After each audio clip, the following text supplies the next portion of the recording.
What do you think? The line is pick 'em. What do you think on Sunday? Because this one, to me, if Tyreek Hill is 100%, we win the game, like without a doubt. Because I don't think, like I said, where's Bland and what's the other cornerback? Who's a better defensive player?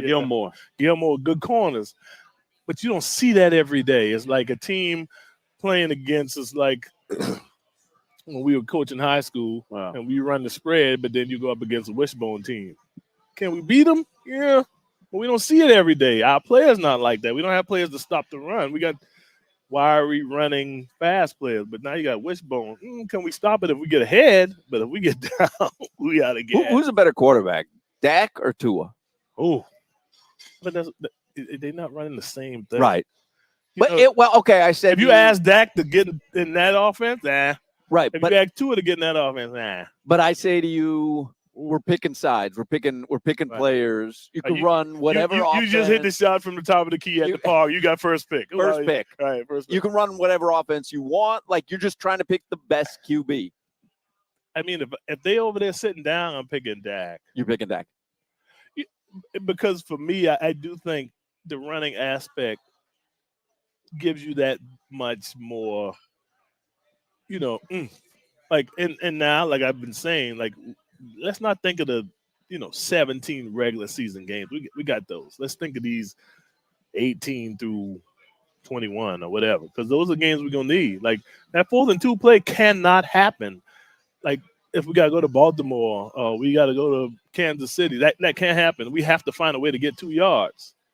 And if Tua has to tuck it and run and John Elway for them 2 yards, you're going to have to John Elway. Who would you pick, by the way, Crowder? Dak or Tua? That's a hell of a question, Hog. That's why you said it. I was like, But see, that's what I'm saying. You can't really say that because if you right, because I understand what you're saying. It's a whole different offense. Yeah, it's a whole different offense. It's a whole different approach. He's not throwing on time. I would actually take Tua.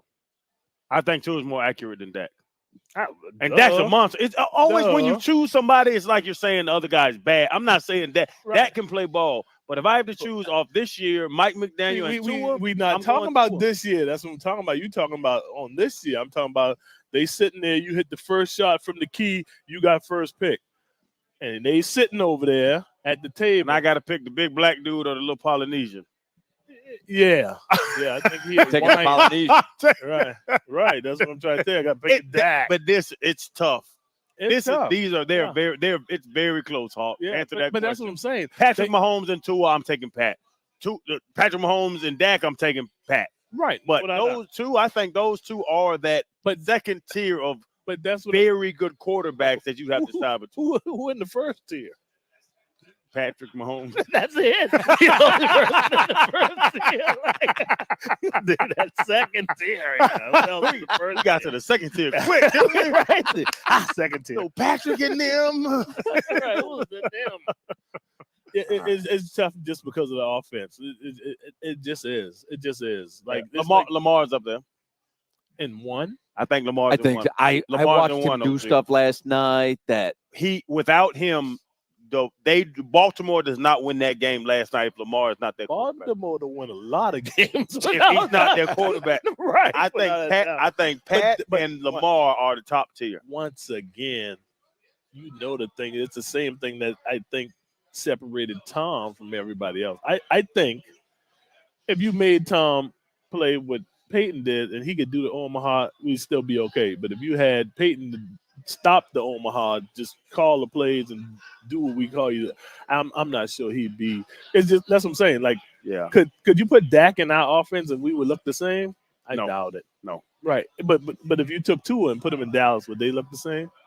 Because they're calling runs. They're calling runs for the quarterback, and our guy not running. Tua can't run. He's not going to run. He doesn't want to run. Real quick, because we're out of time.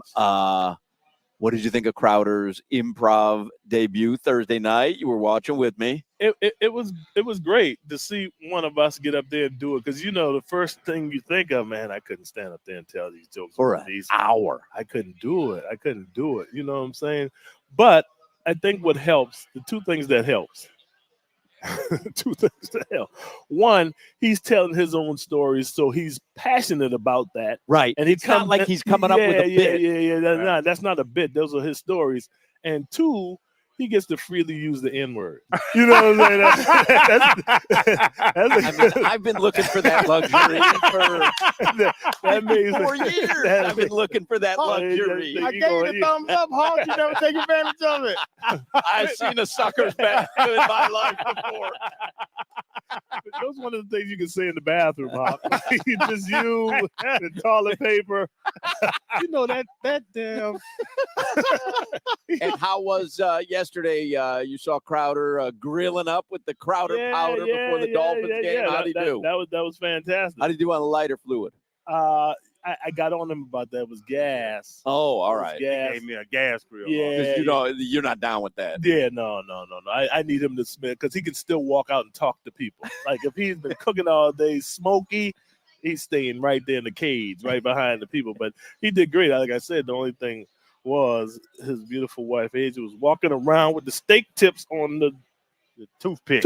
I couldn't get them. Every time they cut them and come off the thing, I like, ooh, I'm going to get me a drink, come back and get it. She walking around, passing them out to everybody. I'm like, lady, leave the steak in here for some of us. But it was great. Like I said, it's always great when some of us, step out, and Crowder's a step out type of guy. He's always pushing the limits. And I support him on that, you know what I mean? Because if it was me, I push it too. I go left, you know what I'm saying? That's what he's doing. Like you think you can pigeonhole him and keep him in here, and you just can't.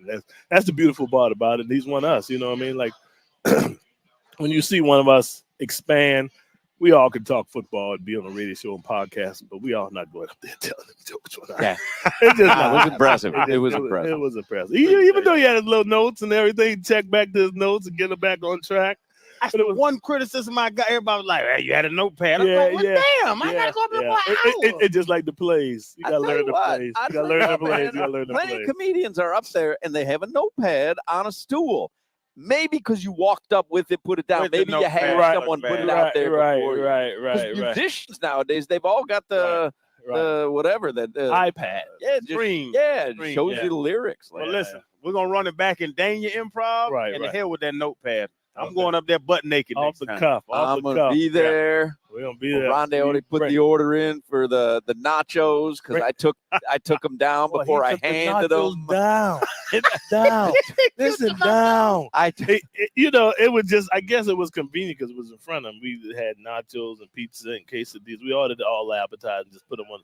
And he laughed and leaned back in the chair. Grabbed 2 nachos. He laughed and leaned back and grabbed nachos. And so when I finally looked down there, I'm like, yo, how you gonna pass the nachos? He's like, oh yeah, here. The whole top had already gone. It was all the good stuff. Inflated chips. It was inflated tortilla chips. He waved it off. Yeah, I was like, I don't want it. He saw it. There was nothing left on top of it. He ate all the meat and the cheese, the guac, the salsa, and just get a plate of nachos, cold nachos.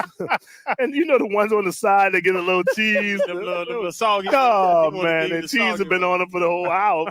Just reminds you of what you missed. Since the Diaz guy was up before you. I'll correct it on the next one. All right, there you go. All right, Oronde Gadsden. Thank you, OG. Yeah, man, thanks. All right. His son, by the way, plays Thursday. Well, doesn't play because he's injured, but Syracuse plays Thursday in Boca Raton Bowl against Josh Appel's USF Bulls. We have a big bet.